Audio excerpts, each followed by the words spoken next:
Let me settle the pDAI drama going around, Pumpkin. This is the pDAI chart firstly. So this is undeniable, okay? So it doesn't matter what you are thinking in your mind. pDAI 0, pDAI $2, okay? It doesn't really matter. All I'm telling you is the weekly chart has had the biggest volume confirmation in a long time. Actually, the biggest in history for pDAI, okay? This is enormous. Why? I've been telling you about the FOMO 1 cent level, okay? So if you're just looking at the charts, that is confirmed. Does it mean it keeps going? It doesn't have to mean it keeps going, friends. This is the actual ratio. Look at this. Do you see these giant pumps, friends? This is extremely significant, okay? This is extremely significant. You get to see it here. And is it possible that it goes sideways? Of course, it's always possible they can drop. We're heading into the bull market. So let me just show you what's going on. So this is extremely important news. We've got to play some pump music for that as well. Okay, very important. Big green candle. Pretty much it's confirmed now. Now, if you don't think pDAI is going to $1, easy. Don't buy it. Problem solved. You don't think it's going to $1? Sweet. Don't buy it, okay? And these people need to get over it. Okay, you don't think it's going to $1. Okay, cool. That means you think the price is too high. Fair enough. Other people do think it's gone to $1 though. All right, there's other people. And what you're witnessing is that classical large confirmation candle. Okay, so hitting, friends, 3.2 cents, which is what pDAI just hit. Hitting 3 cents is not an accident. Especially as Ethereum's about to like throw itself plus 40%, my flash 40% rally prophecy. And then PulseChain rising up. I don't think it's a coincidence. So all the non-believer jeets or non-believers, okay, sweet. You don't believe it. You don't think it's a good price to be long, okay? Now, there are other people in the other camp as well. If you're a soy boy and you are claiming that an influencer out there fudded you out of the bags, your pDAI, you're a pathetic little crybaby and you're never going to make it anyway, okay? So if you made a decision to get out, you have every opportunity to go listen to the people who got you in the first place, to trust them, to convince yourself to get long, okay? It's up to you, not to anybody else. So living your life where you go and just blame other people, this is literally, PulseChain, I'll tell you right now, is the last place on earth you will get sympathy. Not from me, not from anybody else. Do you understand? Not even Richard, okay? Richard doesn't say, sorry guys, you held Hex down 99% and you could have bought other coins. You think he's ever going to say that? Let's continue. Also, friends, if you are watching people on Twitter or any other platform, videos, where they provide a platform to these weak little cowards who basically brag out to the world that they fumbled their bags because somebody else farted them out, you are doing yourself a disservice, okay? You are feeding into that soy-infused lifestyle, hunchbacks, drinking room temperature water. It only leads to bad things, friends, okay? Once you start opening the door to start blaming one person for one thing, like, these people don't know. These poor people, like, they don't know they're being played, okay? They provide a platform for victims. They call victims, oh, this guy might have lost money. Oh, he sold a lot. The platform they're providing will then become the very weapon used against them later on. They're retardio. Okay, so they're literally, they're playing checkers with like basically a retard. Okay, that's what's happening. Okay, and they brought them down to that level. So that's what happens. So when you see a platform of someone saying, oh, this guy lost this money on this or that, yeah, there's no, oh crap. That platform is going to be used to take you down in the future. You'll see. Because friends, everyone's got a coin. Oh, this coin didn't work or this coin rugged or whatever, okay? So it always comes back to haunt people. Another analogy here for you while I play some angel music, friends, just to smooth it over. In 2018, okay, I got into Bitcoin at the end, all right? So if I go back to that chart here, I remember, friends, at the end of 2018, do you know how many people told me down here? They said, man, I was buying Bitcoin to get drugs online, okay? So many people told me that. I didn't know, so many people, I'm like, wow, I didn't know you knew about Bitcoin and stuff. But instead of crying, they should have been buying, Okay, so they're telling me, oh man, I could have had Bitcoin at $100 because of drugs. Okay, I was buying it at 5K, 6K, 5, 4, 3. Okay, it's up 20x from that point. So while they were crying, other people are buying. Believers like me, up 20x. That's just the start of the crypto journey. Maybe I'm just saying, if you're crying about pDAI, if you're crying, but I'm talking on both sides here. If you're like somebody who's crying, or someone else flooded out of the bags or whatever, okay, you're a little bitch. You have to get over it, okay? Maybe no one ever raised you properly. Maybe you don't have older friends or adult friends around in a room to tell you. Grow up, okay? And you now have a decision to make. Do you think these prices that you've been witnessing, do you think they are still cheap on the way to $1? Because you're going to hold to $1 anyway. You have to make that decision. Only you can.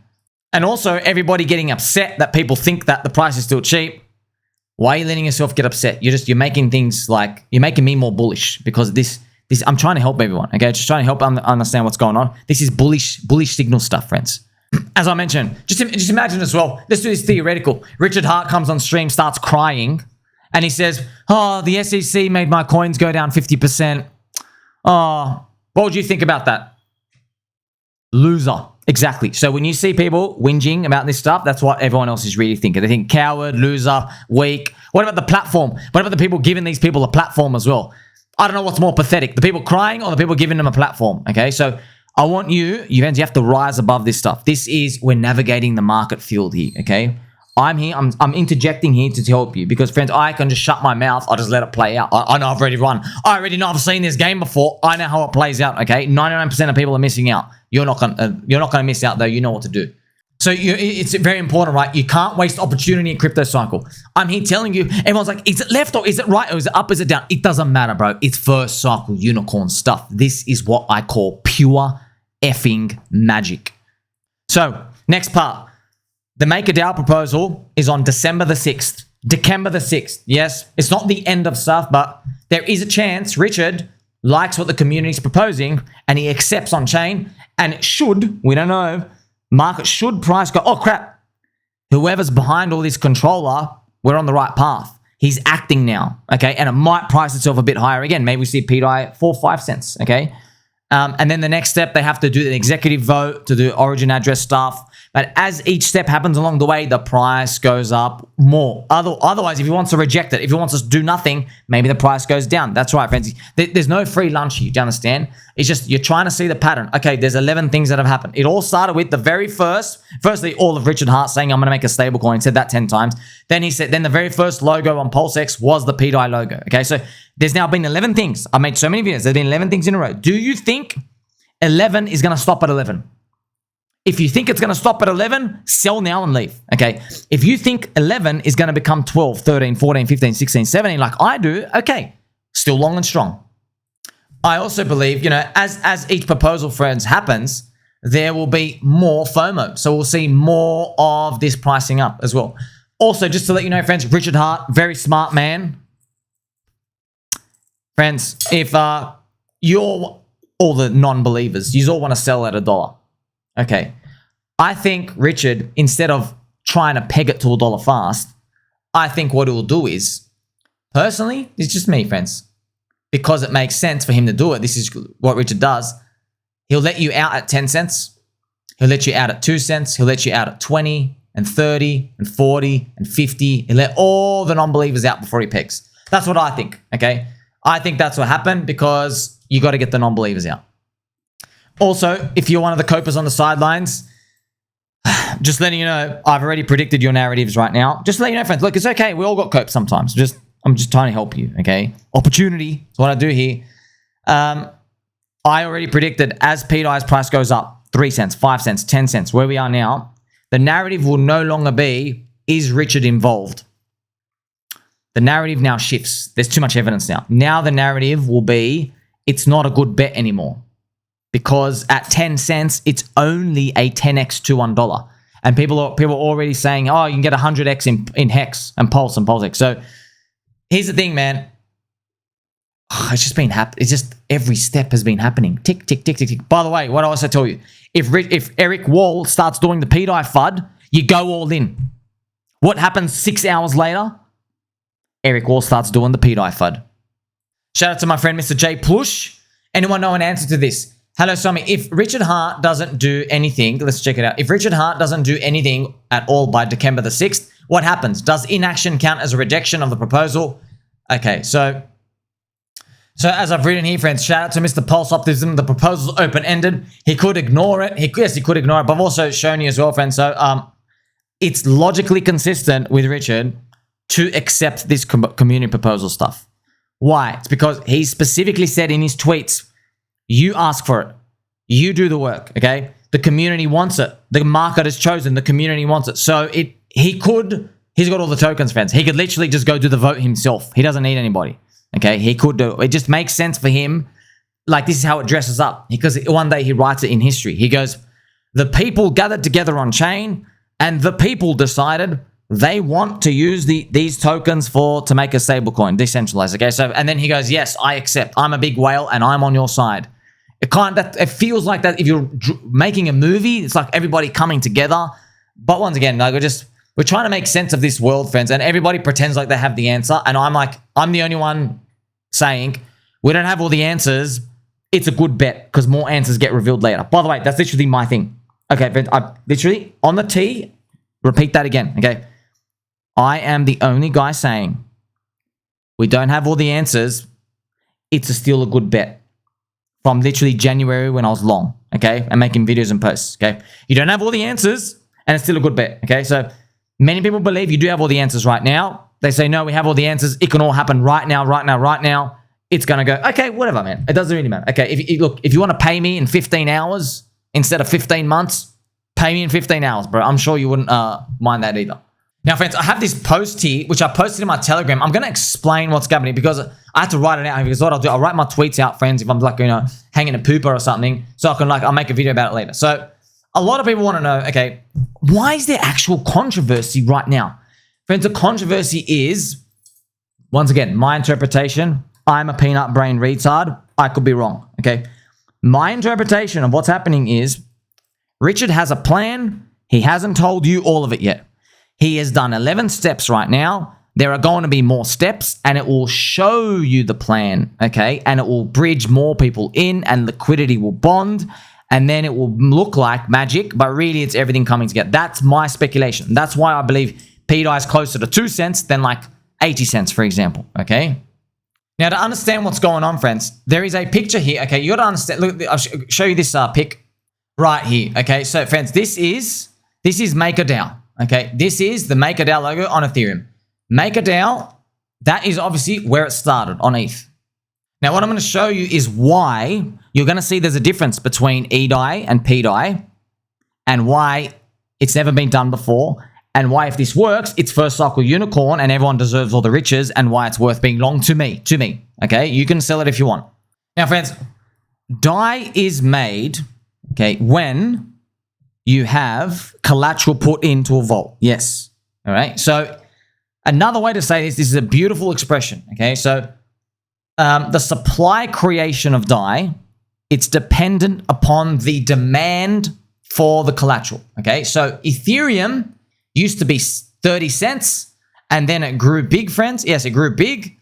And you have MakerDAO. Okay. You have thousands of dollars for it. Good. We got it.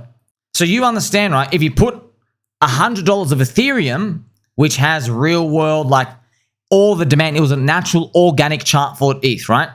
So this is it here. You see ETH goes up and up and up and up. They launch MakerDAO. You see all this natural organic demand. Okay, sweet. So Ethereum pretty much 32 million market cap ICO and then grows to hundreds of billions. The market accepts it.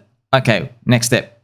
Now that Ethereum, okay, I'll just show you the logo again. That ETH, friends, okay, that price is what you would consider like I said, you earned it, okay? The natural market took it up. So the people who mint the DAI, the eDAI, okay, they minted it because they obviously wanted to borrow on it, but it's a derivative of their natural demand for ETH, okay? So they want the money back from their vault so they don't get licked, okay? So they're happy to, in their mind, they're like, this thing's worth $1 because my ETH is here.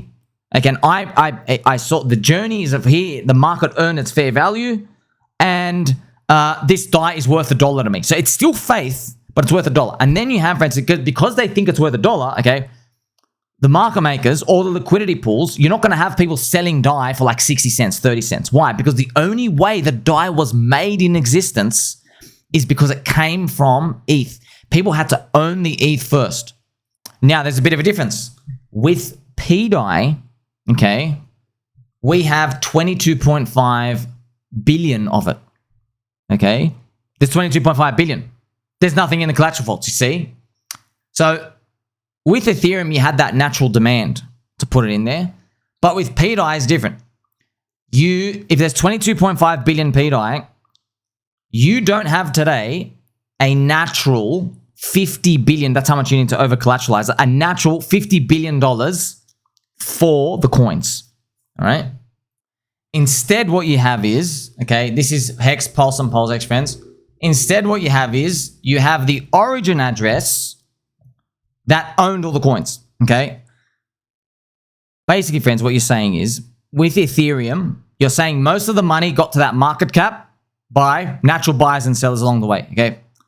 The people arguing on the other side of pDAI, they go, wait, with pDAI, there's coins that exist, but the origin address, the market didn't go and naturally trade with enough liquidity and believers to give a $50 billion valuation. It's more like a $5 billion valuation because 90% is owned by Richard Hart, okay, the origin address, controlled by it, all right? So you can see there's a discrepancy now. Now, the people who think pDAI is worth $0, they think Richard can't make this work. People who believe think he can make it work. Because you got to remember, yeah, how did Richard get the Pulse and PulseX in there and the Hex? He just moved money in accounts. He basically almost like, it's like you went to a bank account and you edited your bank account there. Okay, you got $1 million. Here, I can print myself $300 billion out of nowhere. Yeah, you didn't make money out of thin air. If you access 300 billion, you have to go to the bank's treasury and then you're siphoning out the vaults. The money has to come from somewhere. You get it? So the bridge isn't done yet, friend. That's why people get very upset when I say, bro, the bridge isn't done yet. So basically, your Excel sheet says, oh, go to JP Mosquito. I've got $300 billion, sir, in my bank account. And I go, okay, sweet. Like if you're going out to the world saying, see, I made money out of thin air. No, you didn't. No. You gave yourself access to drain the common liquidity pool, which is the bank's treasuries for yourself. That's what you did, okay? So that's why there's a discrepancy because the game is not finished yet. So ultimately, friends, all stable coins are backed by faith, okay?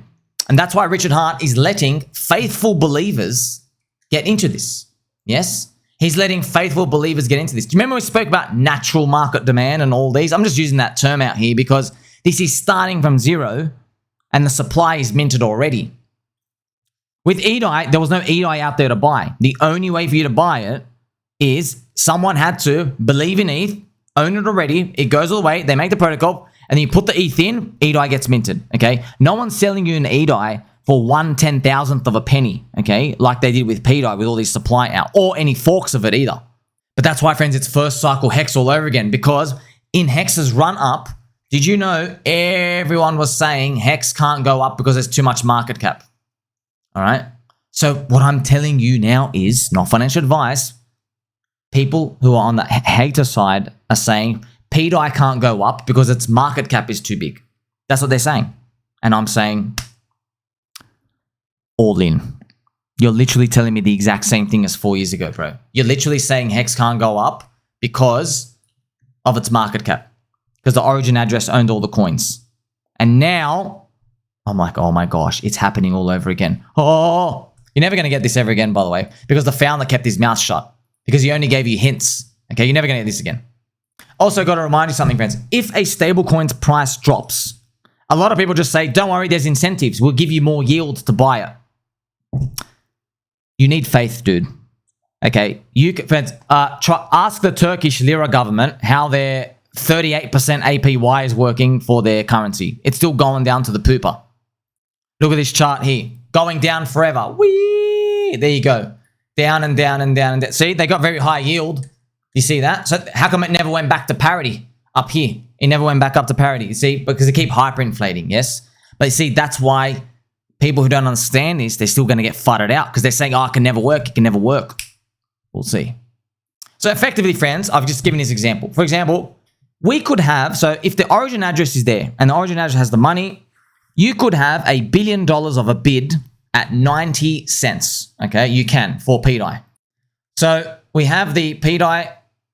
We got it right here, friends. So let's say this is the price at $1. You have a bid here at 90 cents. But what if people are freaking selling everything at 50 cents underneath that? What happens? Well, obviously, if the pressure is too much and Richard doesn't push the right buttons, the supply, this is, imagine a pegging, right? The supply overwhelms everything and it never ever gets faith because it stays below the peg for too long. Okay? But that's why Richard's doing this way now. Because like you got to think about this, okay? If eDAI drops to 10 cents, Ethereum's DAI, you'd buy it 10 cents. Why? Because you think everybody else believes it's gone to $1. Okay, well, he's doing the same thing now. Like, you don't even need the collateral to be there, do you? You just need belief that other people want it at $1. It's true. So it's the same thing happening now. That's why he's inverted it, right? That's why it is a first cycle unicorn inversion. So how does the gap get filled? You're like, hang on, how does the gap of supply and demand get filled? That's what we're speculating. Okay, the origin address. The origin address sacrifice funds. There's 170,000 Ethereum. So with 170,000 Ethereum, $650 million, part of that excess market cap that they're worried about can get filled. That's why I calculated worst case you need $60,000. But if you you make some tweaks and some adjustments, maybe you don't need $60,000, friends. Maybe you only need $15,000 or $10,000. Okay. And also, what if Richard launches big yield farms and he convinces a lot of people to make the bridge for him? So if he can convince people to link pDAI and eDAI right here, if he can convince like billions of dollars to come in, you don't even really need the sacrifice fund to like worry about and help you there because people are making the bridge here for you because you're handing out incentive token. You get it? So that's why the game relies on this. Now, friends, I know when I talk about this, people just start losing their mind. No, a couple of people lose their minds and they say, no, there's going to be bridges out here and there's arbitrage and liquidity, all these other buzzwords. Find me the people who will honor 12 billion pDAI for you. Who's going to honor 12 billion pDAI to 12 billion eDAI? Okay, you show me how Richard uses 12 billion to go buy Ethereum if he wants to. How does he come and do that? Because that argument, it just falls down. Because people say, no, we're buying the PulseChain tickets. No, then the Pulse pDAI ratio goes up. But then how are you going to get out again? Okay, so it's the same thing ever and ever again. That's why I'm saying if there's a big bridge, they create the linking and the bonding down in this long stream. So then you got to ask a simple question. If it was possible to peg now, why doesn't Richard do it and then just give himself 12 billion pDAI, which he has, and then swap to Ethereum? Peg to $1, swap to ETH. You now have $12 billion of ETH. Write it for a 5x. You've got $60 billion. We go and flip Bitcoin with the money. It's because, you know why, friends? Because it can't be done yet. But it's all working step by step. So that's the next thing that we're looking for. 5 cents, 10 cents.